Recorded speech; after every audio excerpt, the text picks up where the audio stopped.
Max in the shed, you called this earlier. Max in the shed. Building. He's ill though, so that's exciting. Would be better. You'll get it. Thanks very much. He'll get sounds it weird. too. Right, this is our new show, the Weekend Review. I think that's what it's called. Is that right? Weekend wrap. No, not that. Right, the Weekend Review. We're going to talk about Manchester United's performance over the weekend. Now the dust has settled and everything, and then we'll have a look at a few of the other standout fixtures and results, and just see where the table is. 7th. Yes. That's what we like to be. Right, let's start with Manchester United.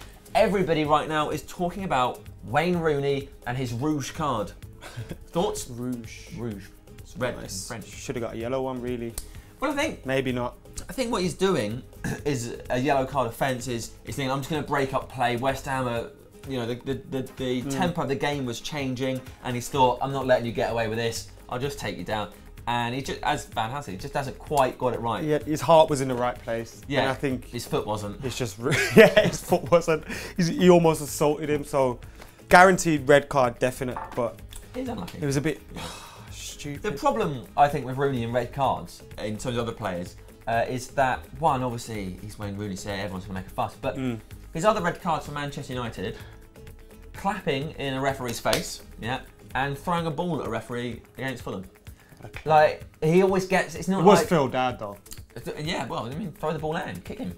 He always gets them for sort of silly reason, not always gets them, he's only ever 3 for Man United, but it's not like he ever gets them for just being unlucky or having a player turn him and he catches it. Like, it's just decision making. It's unfortunate. But I don't know how I feel. I'm kind of in two minds. Whereas everyone in the stand was saying, "Get him, take him down, take one for the team." But what is going through his head? Clip his ankles. Well, I think it's Downing's quick play. Why is your foot accelerated away? But regardless of how quick someone is, your foot should still be under. Why is it so high? Like, you know. I think the other thing is I understand the game was changing and he thought, well, we'll just slow this right down. Yeah. I'll just stop him.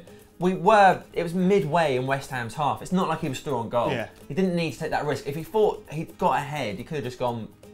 But it's fine. I mean, if Raphael did it, we'd all be saying classic Raphael, getting a bit excited again. Yeah, it's just. But we'd be on his back though. Yeah, of course. A lot of people would be saying that's why he shouldn't be a right back for us, this, that, and the other. But positives. Do you think we'll play better football with Man? I mean, lots of people obviously point out that Rooney's much better defensively and his work rate all around the pitch is incredible, and obviously it is. But I think as an attacking unit with Mata behind Falcao and Van Persie, it's exciting. Say it again, Sam. And also he links up because Rooney is an exceptional footballer. His shooting is fantastic. His long-range passing. But what a goal, by the way. We'll talk about the negatives. What a goal, by the way. Yeah, absolutely superb. But Mata's, it's his short passing that's so good. And against like QPR, when he was sat there, him and Herrera were linking up brilliantly. And I'm excited to see that. They play better football with Di Maria, Herrera and stuff. They like each other, you can tell. The three amigos. The big downside is not necessarily the 3 games he missed, but that the 4th game when he comes back is Man City. And obviously Rooney is always better with a run of games. Yeah. And he's always excellent against City. Let's hope he don't so it's a stack on the shame he doesn't have that. He's got October off.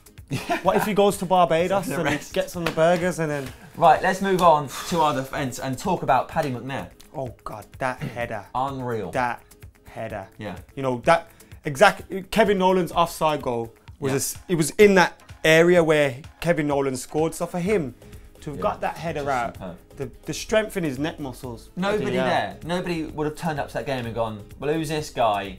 He's never done this before, He's struggling to get in under 21s. Yeah, and that's what I like about Louis van Gaal, though, that he gave a centre-back. He didn't try and put a centre-mid in Fletcher there or Carrick, rush him back. He thought, you know what, we've only got these centre-backs. Let's use them, the centre-backs, and he did it. David Moyes would have done that. He'd take any player if he liked their name, just in any position. Yeah, would have put Fellaini, centre-back. That does matter.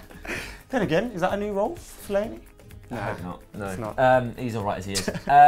Also, another 19-year-old debutant, Luke Shaw. Better in a 4. A lot better in a 4. Yeah. I think when he plays in a 5 or 3 or whatever it is, and he's just got that whole flank is his own, he doesn't look comfortable like that, going forward with no one behind him and stuff. So when he goes forward, he has Di Maria there. But I think Di Maria and Shaw, their link up is lovely. There could be a nice little... Give him a few games, like give that some time. And finally, let's talk about Radamel Falcao. He got brought off after Rooney's red card. Do you think that's perhaps something we can learn from the way Van Gaal sees his team, the fact that it was Falcao that came off and Van Persie that stayed on? I hope not, because I thought Falcao looked better with his back to goal. Yeah. So when he received the ball, even though sometimes it looked like he hasn't got it under control and it'll bounce off him about 5 yards in the air, like he just looked better with his back to goal, stronger. And he doesn't look like a striker, eager to score and like desperate to score. He's happy to play the team role. That chance that he had, he could have probably beat Rob Green, looked up, took a shot in the corner, beat him 2-0, but he played in Robin Van Persie, we got the goal. So I'm liking little things I'm seeing from him. I didn't know he was such a good team player. Well, he hadn't, I think it's like 4 years or something, he hadn't had an assist. I think it's like 2010, 2011, and now he's got 2 and 2. Smashing it up. Also, people have been getting on Van Persie's back, he's now got 2 and 2, and the centre forward, that's what he's had to do, isn't it? 50 in 80 games, is it? Yeah, and he's not happy about it, is he? He's not now. He's saying, oh, it's all right, but it should be better, really. Go on, Robin. Right, let's move on to the rest of the Premier League. We're in 7th, and if I just go, so we're in 7th, and just bring my finger down the table. Where's Liverpool at? Down in 13th, eventually we get there. They played their local rivals in 14th in a bottom of the half sort of derby that nobody in the world cares about. Relegation battle. What do we think? What would Jagielka do, Sam? If Rio had watched those videos, listened to Moyes, he might have been doing that last year. He said he was like, I don't need to be Phil Jagielka. Maybe you do, Rio. We could have done with a few of those. Ever obviously paid attention. Yeah. That's why he got his screamer. Boom. What a goal though. If Balotelli scored that, everyone would have been like, oh, we don't need Suarez anymore. That was one of the best goals I've seen in the Premiership. Do you think? The way he hit it, no backlift. Yeah. Like he cut across the ball, it spanned, dipped. Do you think Liverpool are suffering from their investment in the transfer market, but also the expectation? Now that they came second, everybody thinks, well, you now should be right up top again. It's not a case of, well, you got second, good result, we'll just see what happens next year. And there must be more pressure on the players. And they've sold Suarez. It's a flash in the pan. Especially having lost Suarez. They haven't replaced the goals. They brought Balotelli in, who's as big a problem as Suarez, but isn't as good a footballer as him. He'll score goals. He's guaranteed to score against Man United. Balotelli is, so, you know, if he scores against United, I don't care. I already know it. But he won't replace the goals. He won't replace the goals at all. And I don't think they will. Sterling may get a few more. Sturridge is injured again. And for that reason, I think United are top 4 guaranteed. I shouldn't have. Let me ask you this about Balotelli. If you take his antics, like off the pitch, away from his character, it's boring. Is there anything, as a footballer, if you just judge him on his performances? But he does score goals in big games. He's got that kind of attitude he scores great goals. Like, he strikes the ball so hard. So often you see him score those brilliant free kicks. But he doesn't tend to do a lot week in, week out, does he? Not week in, week out. He's not that striker. You know how Suarez was bullying little teams. Norwich, he was getting 8 goals against. And like, Balotelli will not do that. No, he will not bully these teams. He'll turn up against Man United. He'll turn up, like we saw him score a goal in the Champions League, but week in, week out, he won't deliver for them, and they will suffer. Gerrard's finished. Look at him. He's finished. Look in his eyes. Think instead of buying Liverpool's players, they should have bought Liverpool's scout, because Southampton's players, they should have bought Southampton's scout, because they're now up in second.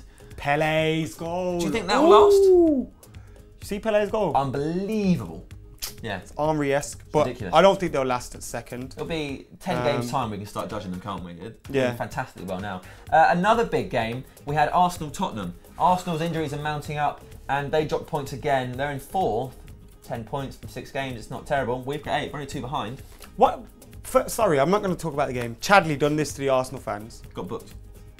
Like, do you remember Henry doing that in front of them? He won a bit. I love that stuff. Like, I love it. Even when Gerrard does that annoying stuff against United, I still accept it. It makes it fun. The fans give it, so take it back. Yeah, you definitely cannot have people shouting and things and then people not being able to react. Some of the things fans say to players as well, and then a player will do this to them and they'll start moaning. Yeah, and you think, well, take it. Take it. Yeah, they proved you wrong. God. But you see Welbeck's dummy for the goal. That's amazing. You haven't seen it.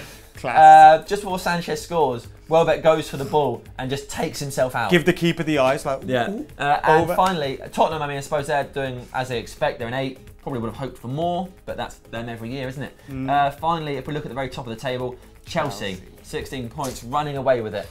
This day year? I think you can't look past Chelsea or City. I think City's still about 5 points behind already. Yeah, we're 8 points behind. Yeah, we're not here to win the league this year. It's just... Don't say that to me, Sam. I know it might be true, but it hurts me every time. But it's better to be realistic. There's no point saying, oh, well, we're not going to win the league. We just lost to Leicester. We're not. That's not why we've turned up this season. We're not going to win the league. No, it's a building process. Building process. Chelsea might win the league once this year, but when we're set, we'll win it 3 years in a row. Yes. Then we might not win it the 4th year, then we'll win it 3 years in a row.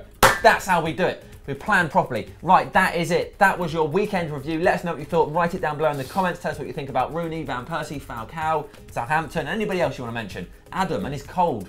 Got a solution to it. Let him know. Home remedies. So comment, subscribe, share this video with your mates, and give us a like because it'll make Adam feel better. What was that? I don't know.